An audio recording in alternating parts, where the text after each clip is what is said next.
Imagine a material that can make things invisible. Or, get this, a lens that can see things smaller than a wavelength of light itself. Now, this isn't science fiction, not anymore. This is the very real world of metamaterials. And today, we're going to explore how engineers are literally creating materials that do the impossible by rewriting the rules of physics as we know them. So, for decades, our technology has been stuck in this really frustrating trade-off. You can have it small, or you can have it fast. But you really can't have both at the same time. And this fundamental tug-of-war is the exact wall our current tech is slamming into. And it's why we need a completely new way of thinking. And this really lays it out perfectly. On one side, you've got electronics. They're unbelievably compact, right? But they're hitting a speed limit, stuck in the gigahertz range. On the other side, there's photonics, which uses light. It's incredibly fast. We're talking terahertz fast.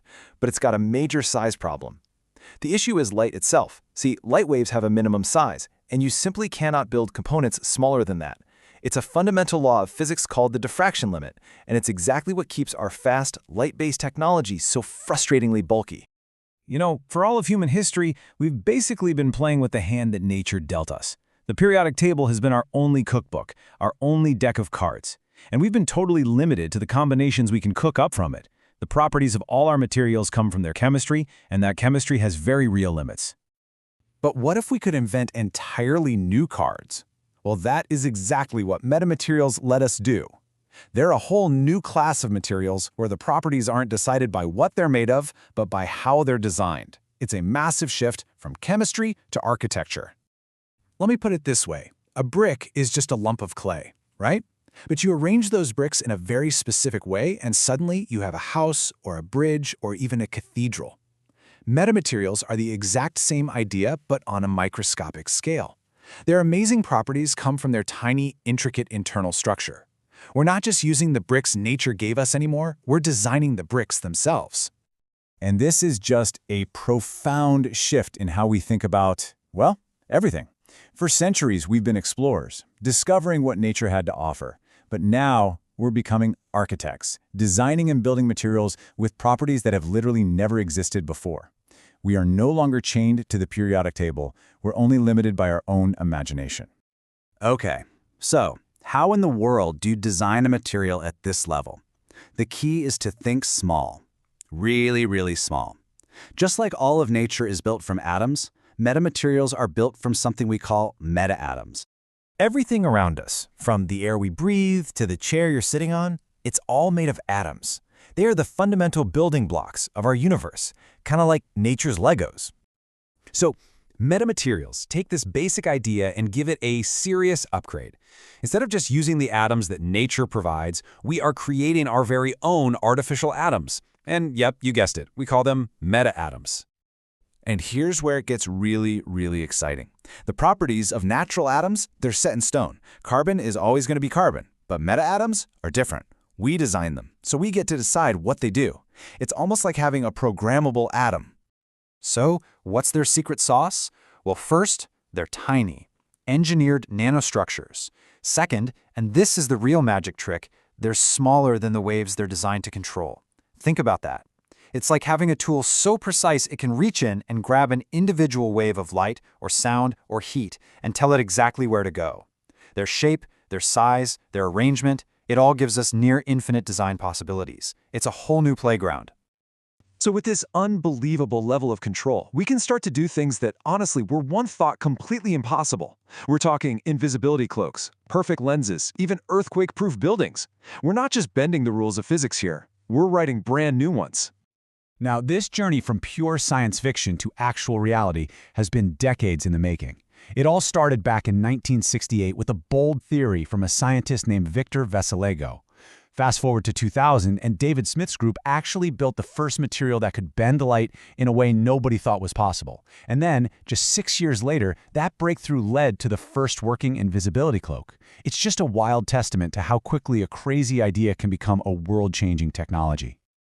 So what does it even mean to bend light the wrong way? Okay, imagine a river. If you toss a stick in, the current carries it downstream, right? That's how light normally behaves in materials. But a metamaterial with a negative refractive index, it's like a river that flows upstream.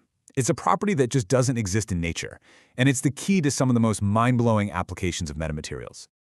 And one of those amazing applications is the superlens. It's kind of like having a magnifying glass that can see the ghosts of light waves. See, these so-called evanescent waves carry information about the tiniest details of an object, but they fade away so fast that normal lenses can't see them. A superlens actually captures these ghosts and brings them back to life, letting us see with a level of detail that was physically impossible before. And of course, there's the one everybody's waiting for: invisibility. It's surprisingly straightforward, at least in concept. You cover an object with a metamaterial shell. This shell then grabs the incoming light waves and smoothly guides them around the object. The waves just exit on the other side completely undisturbed, as if nothing was ever even there. So to someone looking, the object is just gone. It's not magic, it's just really, really clever engineered physics. But you know what? Invisibility is just the tip of the iceberg. The real power of metamaterials is that they're not just limited to light.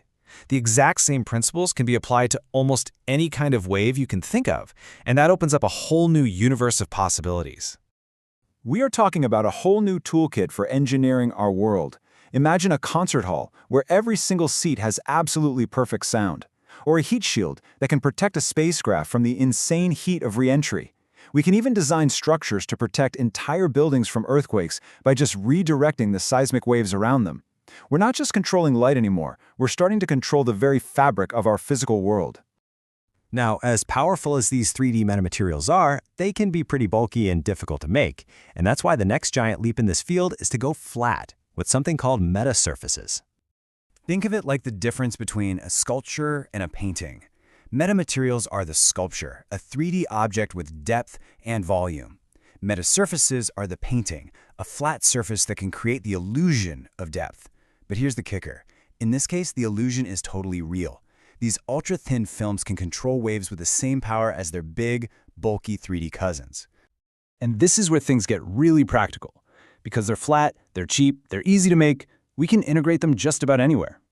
Imagine a future where your phone's camera has the power of a giant professional DSLR, but without any bulky lens. Or a future where augmented reality glasses are as thin and light as a regular pair of shades. That is the promise of metasurfaces, and this incredible new field of flat optics. So, we're standing at this really pivotal moment. For the first time in history, we're not just discovering the world around us, we are actively designing it. We've unlocked the ability to create materials with properties that were once stuck in the pages of science fiction. The only question that's left is, with this incredible power, what kind of world do we want to build?